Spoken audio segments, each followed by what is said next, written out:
Sebuah film berjudul Godzilla pada tahun 2014 akan menceritakan tentang keseimbangan alam dan kesombongan manusia, di mana saat manusia mengira dirinya adalah penguasa bumi, mampu mengendalikan alam lewat teknologi, nuklir, dan ilmu pengetahuan.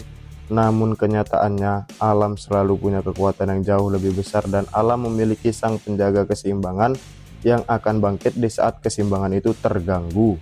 Dan sang penjaga keseimbangan itu ialah Godzilla. Seperti opo ceritane, ojo suwi-suwi langsung wae. Selamat menonton buat para manusia hebat yang sedang beristirahat.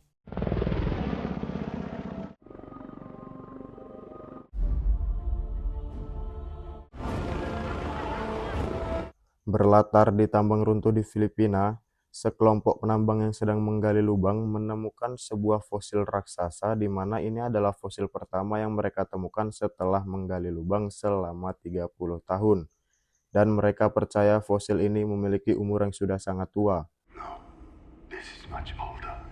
Seorang penambang pun melihat ada sisi fosil yang berlubang, seperti ada sesuatu yang keluar dari dalam tubuhnya. Beralih ke Janjira, Jepang, di sini kita akan berkenalan dengan keluarga Brody. Yang pertama, anak kecil ini namanya Ford Brody, ibunya bernama Sandra Brody, dan bapaknya bernama Joe Brody. Sebelum berangkat kerja ke PLTN, mereka sempat sedikit bermesraan di dalam mobil dan janji akan pulang kerja lebih awal untuk merayakan ulang tahun. I'm gonna come home early. Happy birthday. Happy birthday. Setibanya di PLTN, mereka pun mulai menjalankan pekerjaannya masing-masing.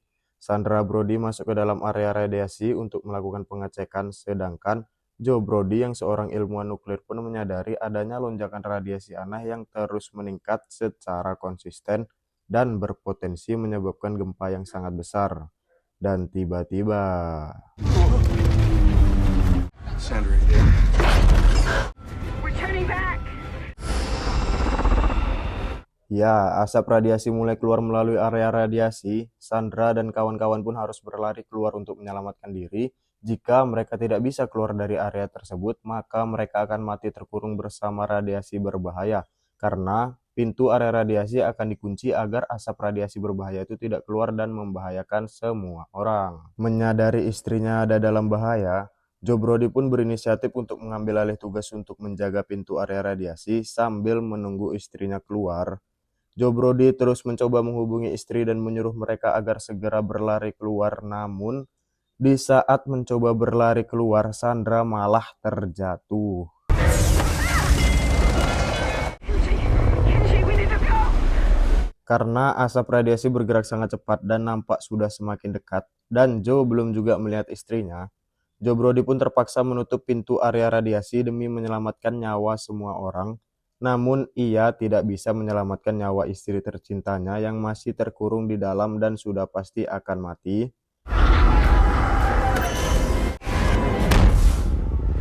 Tentu saja Joe Brody sangat amat terpukul.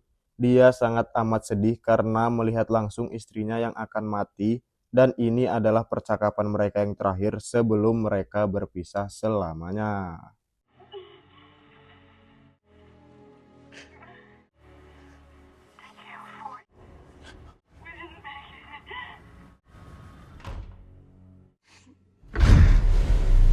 Ford Brody, anak dari Sandra Brody dan Joe Brody yang sedang sekolah pun terdiam melihat PLTN Janjira, tempat kedua orang tuanya bekerja, roboh karena gempa. Singkat cerita, 15 tahun pun sudah berlalu. Ford Brody pun kini sudah besar dan sudah memiliki jabatan yang tinggi, yaitu sebagai perwira EOD, Angkatan Laut Amerika Serikat. Di kota San Francisco, Ford Brody tinggal bahagia bersama istri dan anak tercintanya.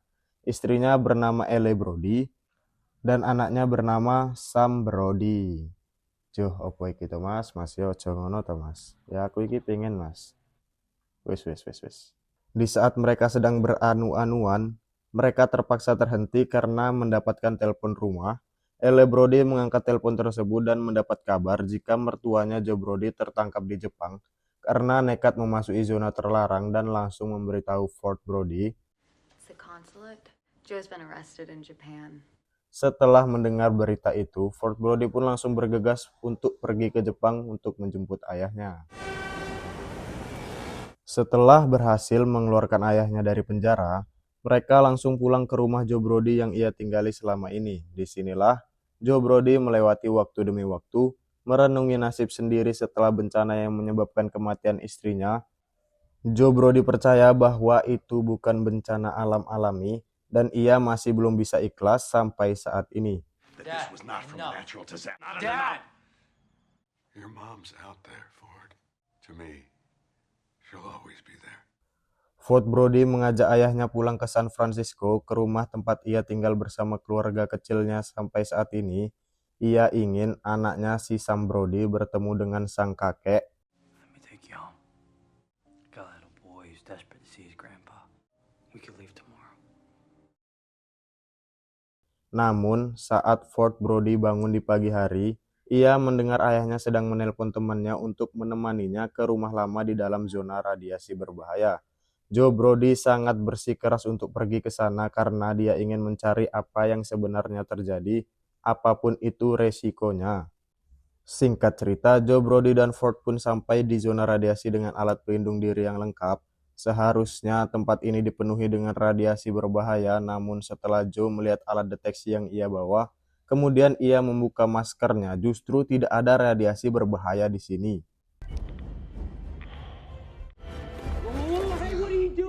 It's clean. The radiation in this place should be lethal. Nothing.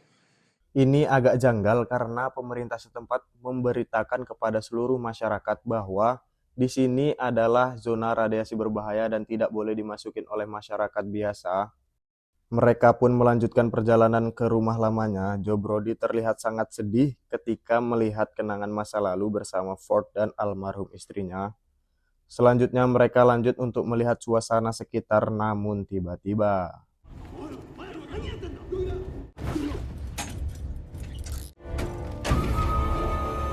ya, mereka berdua ditangkap polisi penjaga dan dibawa ke PLTN Janjira untuk ditahan. Namun, ketika sampai di PLTN, dari dalam mobil Joe melihat ada kepompong makhluk hidup raksasa di bawah reaktor Janjira. Beralih ke Dr. Seri Jawa, jadi dia adalah ilmuwan senior di organisasi Monarch. Kemudian ia menemui Joe Brody. Di sini Joe Brody sedikit marah setelah mengetahui mereka semua membohongi publik, mengatakan bahwa ini adalah zona radiasi berbahaya, padahal tidak ada radiasi dan udara nampak biasa-biasa saja. Dan Joe Brody menuntut jawaban apa yang sebenarnya terjadi, apa penyebab kematian istrinya 15 tahun lalu. Dan Joe juga menjelaskan satu fakta yang belum mereka semua ketahui, yaitu di sini ada gelombang elektromagnetik yang menjadi penyebab gempa 15 tahun lalu dan sekarang terulang lagi. Dan inilah yang terjadi.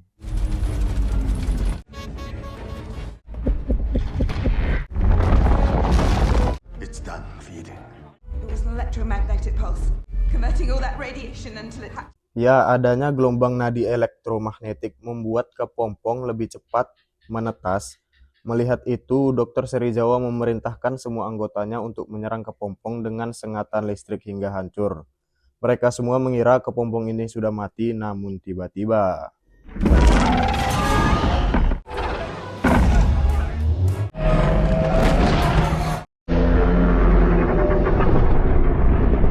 ya, hewan besar bersayap yang bernama Muto keluar dari kepompong dan mulai mengacaukan tempat tersebut.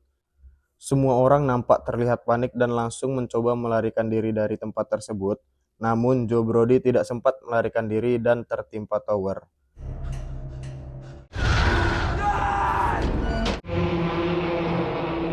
Muto mulai mengeluarkan gelombang elektromagnetik berbahaya di mana jika seseorang menghirupnya, maka dia akan sesak napas dan akan mati. Namun beruntungnya, Ford Brody di sini membawa masker safety sehingga dia selamat. Muto pun langsung terbang untuk mengacaukan seisi kota. Di sisi lain, Elle Brody yang melihat berita bahwa PLTN Janjira tempat suaminya pergi hancur diserang hewan raksasa Muto. Ia langsung panik mencoba mencari kabar Ford Brody namun gagal. Terlihat Joe Brody yang ternyata masih hidup namun dalam kondisi sekarat. Ford Brody dan Dr. Seri Jawa langsung membawa Joe Brody ke rumah sakit yang ada di kapal pesiar menggunakan helikopter untuk diobati.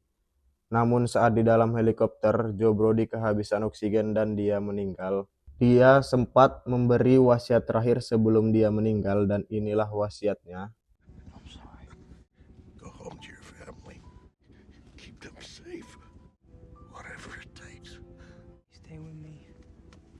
Sesampainya di kapal, Dr. Seri Jawa dan beberapa anggotanya mengajak Ford Brody rapat untuk menganalisa hewan berbahaya Muto dan menyusun rencana untuk melawan Muto. Mereka semuanya mengetahui bahwa Muto akan terus membesar di saat dia memakan radiasi. Di sini, Dr. Seri Jawa percaya bahwa alam memiliki kemampuan untuk menyeimbangkan diri dan dia yakin yang akan melakukan semua itu ialah Godzilla. A power to restore balance. I believe he is the power.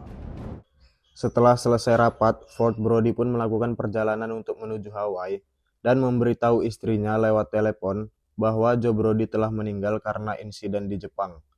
Beralih ke Seri Jawa, ia mendapatkan laporan bahwa mereka kehilangan jejak radiasi nuklir di barat laut Hawaii dan hilangnya kapal selam Rusia di Pasifik Utara. Missing Russian sub in the North Pacific. Mereka percaya bahwa itu semua adalah perbuatan dari hewan raksasa Muto. Mereka langsung memerintahkan pasukannya untuk mengetahui apa yang sedang terjadi dan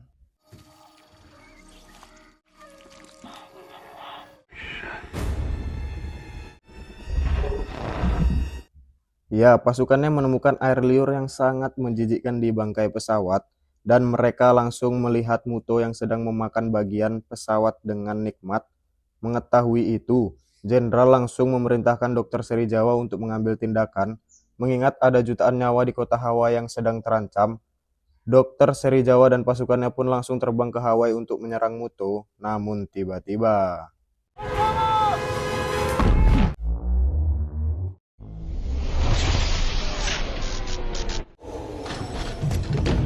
ya, Muto langsung mengeluarkan gelombang elektromagnetik yang sangat besar yang menyebabkan semua aliran komunikasi, listrik, dan radar akan mati. Dan tiba-tiba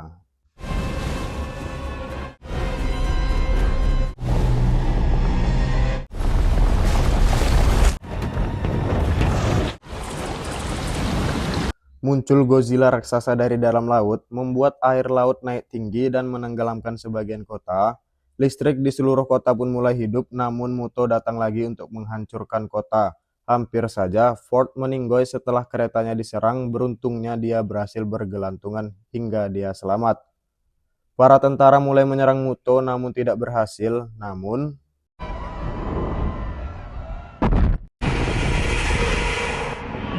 datang bantuan dari Godzilla yang langsung melawan Muto.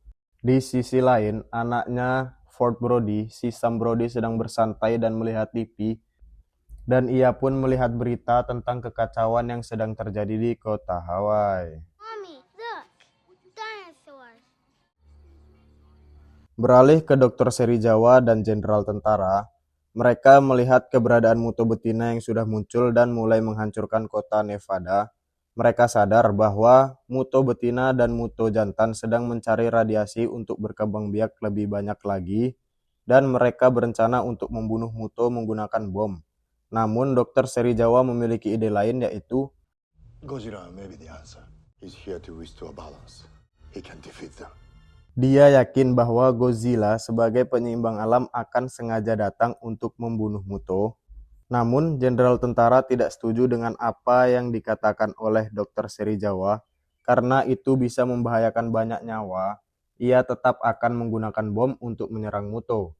Ford yang mendengar para tentara akan menyerang Muto menggunakan hulu nuklir yang sangat besar di kota San Francisco pun memutuskan untuk ikut karena keluarga tercintanya tinggal di kota tersebut. My family's in the city. Okay, I need to get on that train. Ford langsung menelpon istrinya. Ia memerintahkan istrinya untuk membawa anak-anaknya, yaitu si Sam, keluar dari rumah sakit karena tentara akan melakukan peperangan di sana. Di saat kereta yang ditumpangi Ford dan tentara lainnya berjalan menuju San Francisco, tiba-tiba kereta mereka mogok di saat mereka sudah mendekati lorong.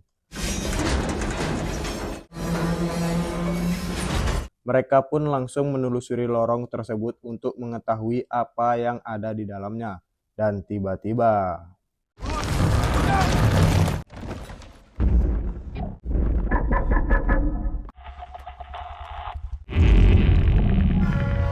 ya, ternyata di dalam lorong tersebut ada Muto betina, dan mereka pun ketahuan oleh Muto betina tersebut. Beruntungnya mereka tidak dimangsa.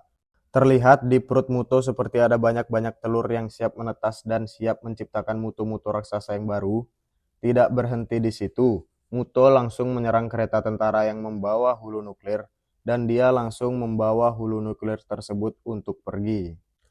Di saat banyak tentara yang mati, Ford ternyata masih selamat dari insiden semalam. Kemudian ia ikut bersama tentara susulan yang membawa setengah nuklir yang tidak dimakan oleh Muto.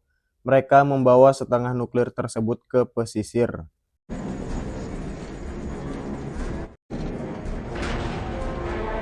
Di sisi lain, Elle Brody menitipkan Sam ke kawannya, yaitu bernama Sammy, sedangkan ia memilih untuk stay dan menunggu kedatangan suami tercintanya Ford. Bus yang membawa anak-anak dan orang tua untuk diselamatkan itu pun harus berhenti di jembatan karena ada banyak mobil polisi dan tank tentara yang bergerak ke arah jembatan untuk bersiap-siap menyerang Godzilla yang akan datang. Dan Godzilla pun datang. Para tentara langsung menyerang Godzilla dengan senjata yang mereka miliki. Ketika mereka mengaktifkan hulu nuklir, tiba-tiba semua sistem dan listrik mati karena Muto menyebarkan gelombang elektromagnetik. Itu menyebabkan semua pesawat tidak bisa dikendalikan. Tiba-tiba datang Muto jantan dari atas langit untuk mengambil hulu nuklir dan langsung membawanya ke San Francisco. Ia langsung memanggil pasangannya dan mereka pun mulai berkembang biak dengan menetaskan telurnya. Mereka menggunakan hulu nuklir yang sudah mereka ambil tersebut sebagai sarang bagi telur mereka. Beralih ke jenderal yang bertanya ke Dr. Serizawa, Do you really think he has a chance? Let them fight. dan inilah saatnya pertarungan hebat yang sebenarnya akan terjadi antara Godzilla si penjaga keseimbangan alam melawan sang raksasa penghancur Muto. Yang pertama kali Godzilla lawan ialah Muto jantan. Mereka mulai bertarung hebat. Di sisi lain, Ford Brody yang seorang EOD dan tentara lainnya pun menjalankan misi bunuh diri. Mereka terjun dari pesawat dan mendarat di kota. Di saat Godzilla masih sibuk bertarung melawan Muto jantan dan Muto betina, disitulah Ford dan tentara lainnya menyusup ke tempat perkembangbiakan Muto. Mereka mencoba mengambil nuklir yang dijadikan tempat perkembangbiakan oleh Muto. Karena tanpa nuklir tersebut, semua calon telur Muto tidak akan bisa menetas. Karena jika semua telur itu menetas, maka tamatlah sudah. Semua akan hancur dibuatnya. Bayangkan saja, 2 Muto aja udah hancur, apalagi nanti ratusan Muto menetas. Ford pun langsung membuka selang bensin dan itu menyebabkan sarang telur Muto yang ada di ruangan bawah tanah itu meledak dan terbakar.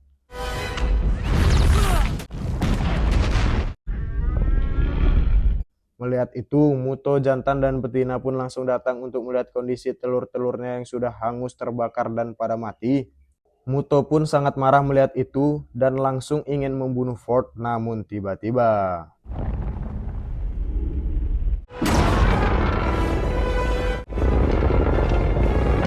ya, datang Godzilla menyerang Muto betina menggunakan kekuatannya, lalu datang lagi Muto jantan dari arah belakang. Pertempuran kembali berlanjut.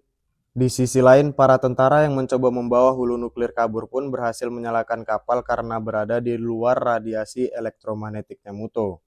Namun itu semua disadari oleh Muto, ia tidak tinggal diam dan langsung mengejar mereka semua. Di sisi lain, Muto jantan sudah berhasil dikalahkan oleh Godzilla.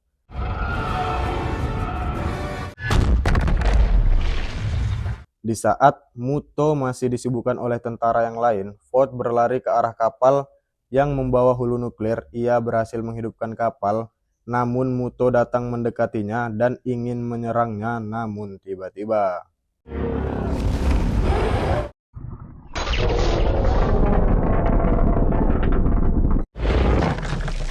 ya, Godzilla kembali datang di waktu yang tepat, langsung menyerang Muto dengan menembakkan atomik ke dalam mulutnya Muto dan mematahkan rahang Muto hingga mati. Ford pun tepar di samping nuklir yang sudah mau meledak. Untungnya dia berhasil diselamatkan oleh tentara lainnya di detik-detik terakhir sebelum nuklir meledak. Setelah berhasil mengalahkan Muto jantan dan betina, Godzilla yang lumayan terluka parah pun nampak pingsan di tengah kota. Semua orang mengiranya telah mati, namun Godzilla kembali bangkit dan memberikan raungan kemenangan setelah dia berhasil menyelesaikan tugas sebagai penyeimbang alam, dan kemudian dia pun kembali ke tempatnya berasal, yaitu dari dalam laut.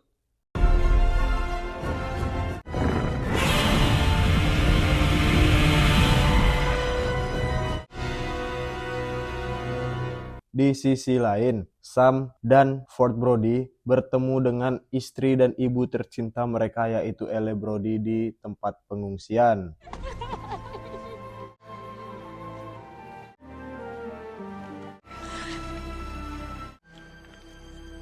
Dan tamat. Ya, brother-brotherku semua, saya ucapkan terima kasih banyak yang sudah menonton. Jadi pesan yang bisa kita ambil dari film ini ialah janganlah sekali-sekali sombong. Ya, walaupun manusia punya ilmu pengetahuan, bisa mengendalikan nuklir atau segala macam tetek bengek lainnya, tapi ingat brother, yang memiliki kemampuan dan kekuatan paling besar tetaplah alam semesta ya. Jadi jangan coba-coba untuk sombong. Ya, saya ucapkan terima kasih sekali lagi dan sampai jumpa di video selanjutnya dengan saya Mehmet. Thank you brother.